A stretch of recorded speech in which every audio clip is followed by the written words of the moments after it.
Carl Jung didn't see empaths as fragile souls destined to suffer. He saw them as sleeping giants, people who possessed an ability so powerful that society had to convince them it was a weakness. And when that giant finally wakes up, when the empath stops absorbing everyone else's pain and starts wielding their true power, something terrifying happens. But what happens when they finally stop absorbing pain and start mirroring it? Jung spent decades documenting a pattern that haunted his clinical practice. Patient after patient arrived at his office, carrying the same invisible wound. These weren't ordinary cases of depression or anxiety. These were individuals who had been systematically drained by the people closest to them. What fascinated Jung wasn't their suffering. It was what happened when they finally stopped suffering in silence. These empaths had spent their entire lives as emotional shock absorbers. Every family needs one. The person who feels too much, who notices everything, who carries everyone else's burdens without complaint. Jung called them the stabilizers of broken systems. They kept alcoholic parents functional. They made narcissistic siblings feel important. They sacrificed their own needs so completely that they forgot they had any. The cost of this role was invisible, but devastating. Chronic exhaustion that no amount of sleep could cure. A haunting feeling of being invisible, despite being surrounded by people who claimed to need them. And the suffocating identity of being the good one, the reliable one, the one who never causes problems because they're too busy solving everyone else's. But here's what Jung discovered that changes everything. This wasn't personality. This wasn't some noble character trait that empaths were born with. This kindness, this constant giving, this emotional availability was a survival strategy, a calculated adaptation to environments where being selfish meant being abandoned, where having boundaries meant being called cruel, where expressing your own needs meant facing rage or rejection. The empath learned early that their value was conditional. Stay helpful and you stay loved. Stop giving and you become expendable. So they gave and gave and gave until there was nothing left. Jung understood this wasn't virtue. This was trauma disguised as compassion. What makes this survival strategy so insidious is how early it begins. Jung traced these patterns back to childhood in nearly every case. The empath child learns to read the room before they can read a book. They become experts at detecting dad's mood from the sound of his footsteps on the stairs. They learn to sense mom's emotional state from the tone of her hello when she answers the phone. They develop psychological radar as a mechanism of safety. This hypervigilance becomes their normal. While other children are learning to play and explore, the empath child is learning to manage. They're managing their parents' marriage by being perfect, so there's nothing to fight about. They're managing their siblings' emotions by always being the peacemaker. They're managing their own needs by pretending those needs don't exist. Jung documented how this pattern intensifies over time. The empath becomes so skilled at reading and responding to others that they lose contact with their own internal compass. They can tell you what everyone else in the room is feeling, but they have no idea what they themselves feel. They've outsourced their entire emotional life to the job of regulating everyone around them. Every empath Jung treated could identify the exact moment when everything changed. Not a gradual shift, not a slow realization. A specific moment of betrayal so profound it shattered the illusion they'd been maintaining their entire life. Usually, it was someone they trusted completely. A partner who'd been cheating for years. A parent who weaponized their vulnerability. A friend who spread their deepest secrets as entertainment. The details varied, but the pattern was identical. The person the empath had protected most fiercely became the person who destroyed them most completely. Jung called this the activation event. The moment when the empath's pattern recognition abilities, which had been working in the background their entire life, suddenly became impossible to ignore. They'd known something was wrong. They'd seen the signs. They'd felt the lies. But they'd trained themselves to ignore their own perceptions because acknowledging the truth would mean acknowledging they'd been fooled. The betrayal forced them to see what they'd been refusing to see. And once they saw it, they couldn't unsee it. This is where Jung's concept of shadow integration becomes critical. The empath realized something that broke them and rebuilt them simultaneously. Their tolerance hadn't been protecting anyone. It had been enabling abuse. Their kindness hadn't been healing damaged people. It had been allowing damaged people to avoid consequences. What Jung observed in session after session was a specific sequence of realizations that empaths experienced during activation. First came the shock of betrayal. Then came the replay. The empath's mind would scroll back through years of interactions, and suddenly patterns that had been invisible became obvious. The times their concerns were dismissed as paranoia were actually moments when they were seeing clearly and being gaslit. The times they were told they were too sensitive were actually moments when their accuracy threatened someone's lies. This replay phase is excruciating, but essential. Empaths aren't broken. They're alchemists in progress. The Alchemist's Path gives you drills, Jung-based boundaries, and 3 exclusive chapter videos to turn overwhelm into clarity. By Surreal Mind, 236-page downloadable ebook, in stock. Begin now at thesurrealmind.com. The empath watches their own life like a movie, where they finally understand the plot. They see how they were trained to doubt themselves. They recognize the moments when they silenced their truth to keep the peace. They understand with brutal clarity how their gift of perception was weaponized against them and turned into a source of shame. The narrative shifted. This wasn't about being a victim anymore. This was about waking up from a lifetime of psychological manipulation. The empath had been asleep, and now they were terrifyingly awake. Jung documented something that most people completely misunderstand about empaths. Their ability to read people, to sense emotions, to perceive hidden dynamics isn't mystical or supernatural. It's data processing. Advanced pattern recognition that operates at a level most humans never develop.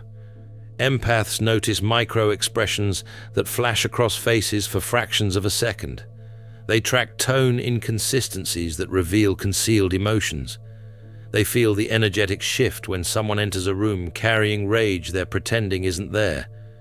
They've been collecting this data their entire lives, building psychological profiles of everyone around them without consciously realizing what they were doing. The difference after activation is that they finally trust what they're seeing. Before the snap, an empath would walk into a room and sense that 2 people who claimed to be friends actually hated each other.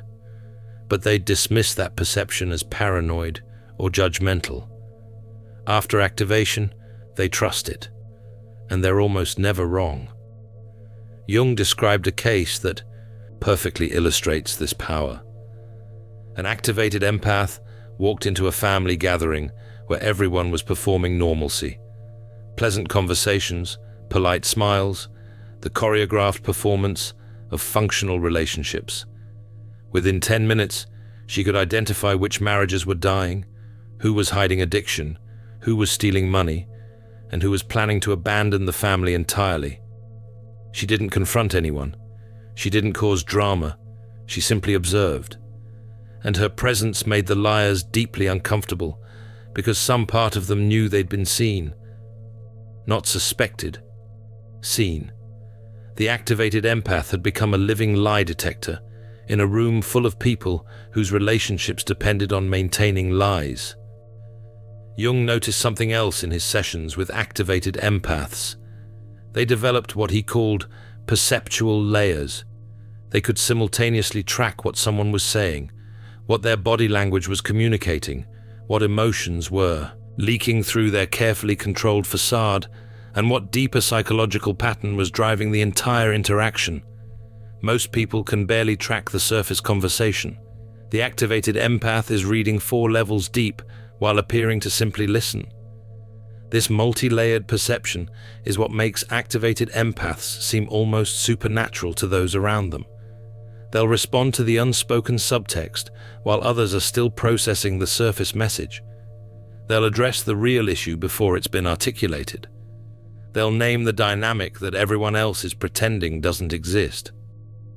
This is why activated empaths become dangerous. Not to healthy people, not to authentic relationships. They become dangerous to manipulators, narcissists, and anyone whose power depends on keeping empaths confused about reality. The manipulator's entire toolkit stops working. Gaslighting fails because the empath now trusts their own memory and perception absolutely. Guilt trips fail because the empath understands the difference between genuine responsibility and manufactured obligation. Love bombing fails because the empath can distinguish between authentic affection and strategic performance. The activated empath stops reacting emotionally and starts responding strategically. This shift terrifies people who are accustomed to controlling them through emotional manipulation. Where they once found a person who would absorb rage and return apologies, they now encounter someone who simply reflects their behavior back to them without absorbing anything. Jung called this the mirror effect. The activated empath becomes a perfect psychological mirror. When someone approaches them with manipulation, the empath doesn't engage with the content of the manipulation. They reflect the pattern itself, not with cruelty, not with revenge, with clinical precision that exposes the manipulator's tactics without the empath losing their center. A narcissist tries to provoke guilt. The old empath would have apologized and tried harder. The activated empath names the tactic. You're attempting to make me responsible for your emotions, so you can avoid responsibility for your behavior.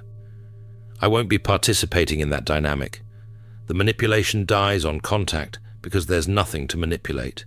The empath has removed themselves as a target. Jung documented how this mirror effect creates a fascinating phenomenon in social systems. The activated empath doesn't have to do anything aggressive or confrontational. Their simple refusal to absorb dysfunction causes the entire system to reorganize. Family members who relied on the empath to regulate their emotions are forced to develop their own emotional regulation.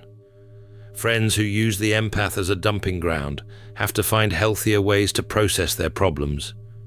Romantic partners who exploited the empath's tolerance have to either become better people or find a new target. The activated empath becomes a catalyst for collective growth simply by maintaining boundaries. Jung called this the purification effect. When one person stops enabling toxicity, everyone connected to them must either evolve or reveal their true nature. Both outcomes serve the empath's highest good. This is the power that empaths spent their lifetime suppressing, not the power to feel deeply. They never stopped feeling deeply. The power to act on what they perceive without needing permission, without seeking approval, without apologizing for seeing clearly. But activation without integration is dangerous. Jung understood that an empath who simply weaponizes their abilities becomes the very thing they once suffered under. The final stage isn't about becoming cold or cruel. It's about becoming a warrior who chooses when and how to deploy their power. This is where Jung's concept of individuation becomes essential. The individuated empath has integrated their shadow. They've acknowledged their own capacity for manipulation, cruelty, and selfishness. Not to indulge those qualities, but to recognize them as part of the complete self. This recognition is what allows them to use their power ethically. They understand the difference between nice and kind. Nice is weak. Nice is people-pleasing disguised as virtue. Nice is conflict avoidance that enables harm.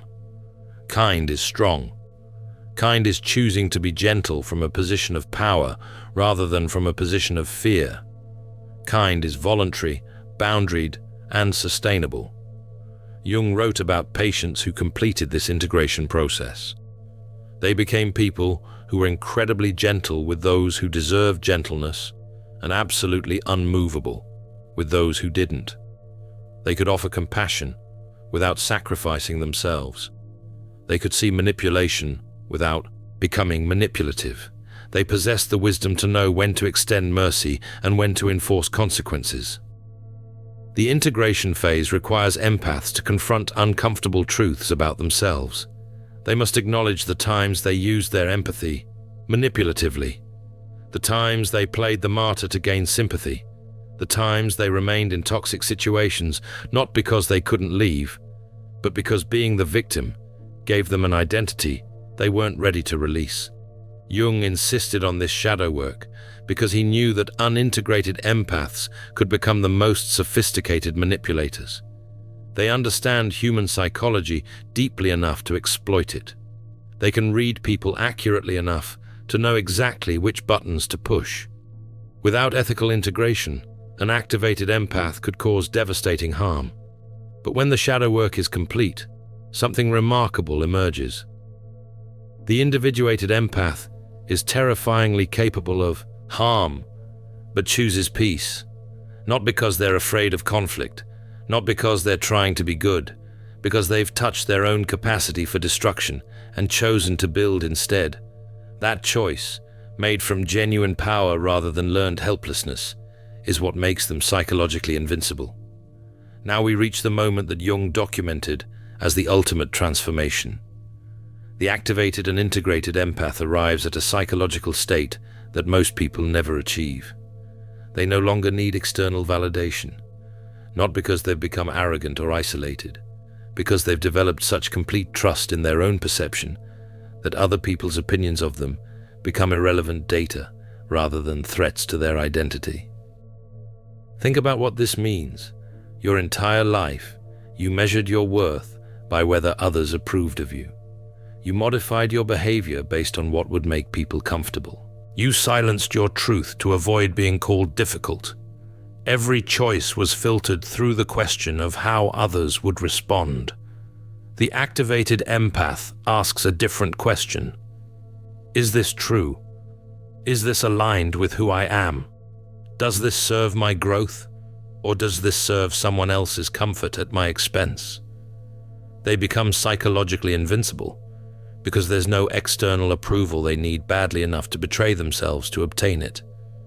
Manipulators hate this. Narcissists can't function around this. Controllers become impotent in the presence of this because all their power was borrowed from the empath's need to be accepted. Remove that need and the entire power structure collapses.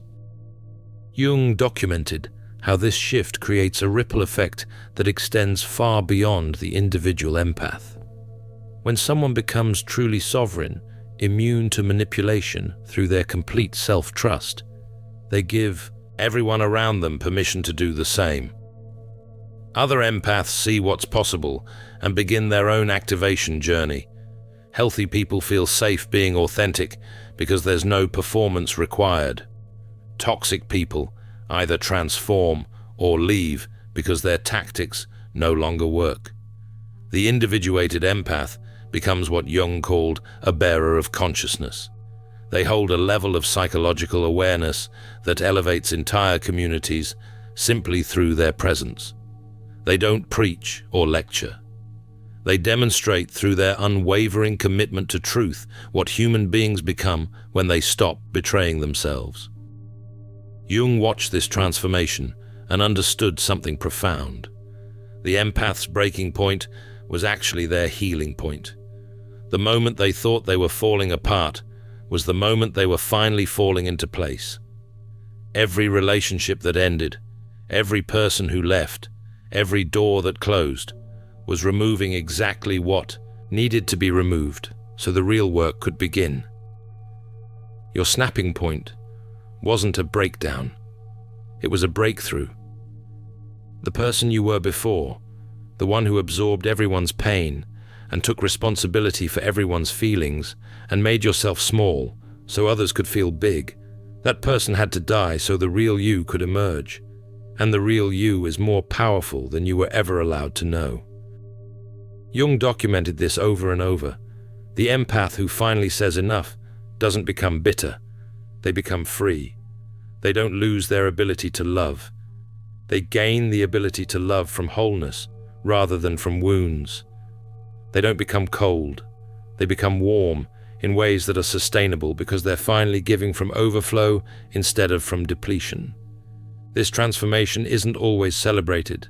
Jung noted that empaths often face intense resistance during their activation phase. Family members accuse them of changing, of becoming selfish, of thinking they're better than everyone else. What these critics are really saying is that the empath has stopped enabling their dysfunction, and they're angry about losing their emotional crutch. Friends who benefited from one-sided relationships suddenly discover the empath is no longer available for endless crisis management. Romantic partners who relied on the empath's tolerance for bad behavior find themselves facing consequences for the first time. The accusations fly. You've become cold. You've lost your compassion. You're not the person I knew. And the activated empath's response is profound in its simplicity. You're right. I'm not the person you knew. That person was performing a role that nearly destroyed me. This person is who I actually am. And if you can't love the real me, you never loved me at all. You loved what I could do for you. This is your inheritance. This power you've been suppressing your entire life because people told you it was too much. Because you learned that seeing clearly made others uncomfortable. Because you discovered early that your sensitivity was weaponized against you instead of honored as the gift it actually is. You were never broken. You were never too sensitive. You were never the problem. You were a giant who was taught to believe you were small, and every person who benefited from your smallness will resist your growth. Let them. Their resistance is proof that you're moving in the right direction. The activated empath doesn't need to announce their transformation. Others feel it. The same people who once felt safe dumping their emotional chaos on. You now feel nervous in your presence. Not because you've become mean, because you've become clear. And clarity is terrifying to people whose survival depends on keeping you confused. Jung's final insight about activated empaths was this. They become the ones who change entire systems simply by refusing to participate in dysfunction. One person who stops absorbing toxicity forces everyone around them to either grow or reveal themselves. Families restructure. Friendships recalibrate. Workplaces shift, not through confrontation, through the simple, unwavering presence of someone who will no longer betray themselves for the comfort of others. You're not activating a power you don't already possess. You're removing the blocks to a power that's been there all along. Every time you were told you were too sensitive, that was someone trying to convince you that your superpower was a weakness. Every time you were called selfish for having boundaries, that was someone trying to maintain access to you without reciprocity. Every time you were made to feel guilty for your perceptions, that was someone attempting to gaslight you out of trusting the truth you could see clearly. The switch is flipping. You feel it. That's why you're here. That's why this message found you at this exact moment. You're in the activation phase, and part of you is terrified because you're becoming someone the old you wouldn't recognize, someone who doesn't apologize for existing, someone who doesn't shrink to make others comfortable, someone who can finally wield the power they've spent a lifetime suppressing. Jung would tell you this. The empath's journey isn't from sensitivity to numbness. It's from unconscious absorption to conscious choice. You don't lose your empathy. You gain sovereignty over it. You become not less feeling, but perfectly feeling. Not less caring, but impeccably discerning about who deserves that care and who has simply been exploiting your inability to say no. This activation isn't the end of your empathic abilities. It's the beginning of their proper use. Before activation, your empathy controlled you. After activation, you control your empathy. You can turn it on when it serves. You can turn it off when it doesn't. You can extend compassion to those who reciprocate and withdraw it from those who exploit. This selective empathy isn't cruelty. It's wisdom. Jung observed that fully activated empaths develop what he called conscious boundaries. These aren't walls built from fear, they're gates operated from power. The empath decides who gets access and who doesn't. They decide when to engage and when to withdraw. They decide which relationships deserve investment and which ones deserve termination. This level of autonomy feels foreign at first because empaths spent their entire lives with everyone else, controlling the terms of engagement. Other people decided when the empath's time and energy would be available. Other people determined what was acceptable to ask for. Other people set the rules and the empath just complied. Not anymore. The activated empath writes their own terms, and the people who truly love them celebrate this transformation, while the people who are using them rage against it. This is the moment. The giant is waking up. And when empaths finally step into their power, when they stop playing small and start operating from their truth, they don't just change their own lives. They become the catalyst that forces everyone around them to evolve or exit. Both outcomes serve your highest good. In the alchemist's path, perception training for empaths, you'll turn overwhelm into wisdom with practical drills, Jung-inspired boundaries, and step-by-step perception training. This guide includes 3 exclusive chapter videos to deepen each lesson. Written by Surreal Mind, 236 pages, beautifully designed 8.5 by 11 downloadable ebook, in stock now. Start your training today. Feel deeply while thinking clearly. Get the Alchemist's Path at thesurrealmind.com. Thanks for watching. See you in the next dimension.